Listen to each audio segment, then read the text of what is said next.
जी हरिवंश गुरुदेव महाराज जी, जब अपने मन में विकारों और विचारों का असीम शोर होने के कारण प्रभु से बार बार याचना करने पर भी पारमार्थिक और सांसारिक देखो से अपने आगे हमारे यही थोड़ी थोड़ी बात का उत्तर लो तो अच्छा रहेगा। जब मन में विकारों की गूंज उठती है उस समय तुम्हारे अंदर राधा नाम की गूंज उसे दबा सकती है, अन्यथा नहीं। अगर विकार अपने गूंज रहे हैं उस समय तुम उनकी सुनने की चक्कर में पड़े, जो विकार और विचार हैं, तो तुम्हें बहा देंगे, डिप्रेशन तक पहुंचा देंगे। अगर उसी समय काट के राधा राधा, वो कहेगा सुनो मेरी बात, देखो मैं क्या चित्र दिखा रहा हूं, राधा राधा राधा, काट दिया, डिलीट कर दिया, फिर आया, फिर डिलीट कर दिया। लाखों बार हमारे अंदर काम के मैसेज हैं, करोड़ों बार पाप के मैसेज हैं, वो सब मन से आएंगे, क्योंकि अब हम नाम में लगेंगे ना, अब उनको। और जब संसारिक पुरुष जो नाम जप नहीं करते, वो बार बार बार बार, जिसे ओवर थिंकिंग कहते हैं, वो इतना सोच के डिप्रेशन में पहुंच जाता है। काटना आया नहीं, पूरा कूड़ा करकट सब पहाड़ का पहाड़ जमा है, वो सोच करके सब। हमारे पास डिलीट करने वाली मशीन है, राधा राधा। आप करके देखो, जहां आपके अंदर विकारों को राधा राधा राधा, मन कहेगा चुप रहे, शांत रहे, मत जब, सुन देख मैं क्या दिखा रहा हूं, बड़ा सुख मिले, राधा राधा, वो पूरा पानी फेर देगा मन की चाल पर पूरा। इसी नाम के बल से हम इस मन को अपने अधीन करते हैं। ये जो विकारों का पुंज, विचारों का पुंज है, इसी को तो शांत करना है। शांत विचार, कोई गलत विचार नहीं। अपने आप आपको ऐसे, जैसे दूध रख दो ना गैस में, उफान आती, ऐसे आनंद की उफान आती। भगवान के शरण में ऐसे आनंद की उफान आती, तुम्हें कैसे बताए।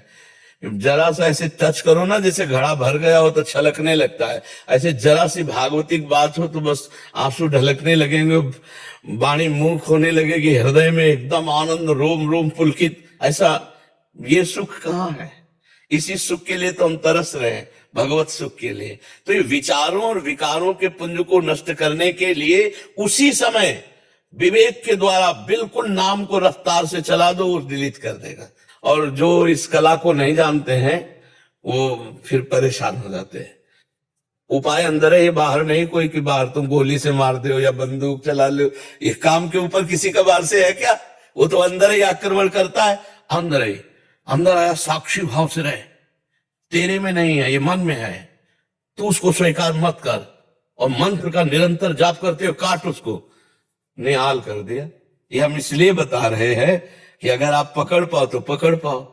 गंगा मैया में खड़े हुई हमारे अंदर ये सूत्र आया, साक्षी भाव से रहे, तेरे में नहीं, अंतःकरण मन में है, और इसको काट मंत्र जप के द्वारा। बस फिर लग गई लगन। अब क्या, मेरे में नहीं, और कुसंग ना हो, कोई गंदी बात ना हो, और नाम निरंतर चले और साक्षी भाव से रहे, तो बहुत जल्दी शांति मिल जाती। भगवान देख लेते ना कि ये प्रयासरत है, तो भगवान फिर वो प्रयास पूरा कर देते, सफलता कर देते। नहीं तो भाई अंदर बैठो, देखो क्या चल रहा है, हर समय सोच, हर समय चिंतन चल रहा है, कभी निगेटिव, कभी पॉजिटिव, कभी राग, कभी द्वेष, इसी में हम पर। एक बार भगवत चिंतन चला के देखो, एकदम शीतल। अभी नहीं होगा प्रारंभ, प्रारंभ में तो पाप नाश करेगा, पाप की प्रवृत्ति नाश करेगा, अनर्थ निवृत्ति करेगा, तब जाके आनंद। जब आनंद आया फिर तुम छोड़ नहीं सकते, फिर तो हर समय मतलब वो अपने आप चलता है, जैसे नहीं छोड़ सकते। जैसे मछली को जल से अलग करो तड़पने लगती है, ऐसे तद स्मरणेन परम व्याकुलते थे। जरा सा भगवत विस्मरण का भाव आया, वो व्याकुल हो जाता है, राधा राधा राधा राधा राधा राधा। और धन्य है जीवन इन किन प्रकारेण, जैसे भी आवे, जो नाम जप कर रहे हैं, पक्का समझ लो, अगर दिन में थोड़ा भी नाम जप करते हो बच जाओगे, बच जाओगे। यमराज के खाते में थोड़ा भी नाम पहुंचेगा ना, तो होश उड़ जाएंगे उनके, और वो हिसाब में भारी पड़ जाएगा नाम, और आपको बचा लेगा दुर्गति से। ये अभी तो नहीं समझ में आएगा, अगर ये बात हमारी पकड़ के नाम जप करोगे तो जब हिसाब होगा तब तुम्हें समझ में आ जाएगा कि इस नाम में कितनी अपार सामर्थ है।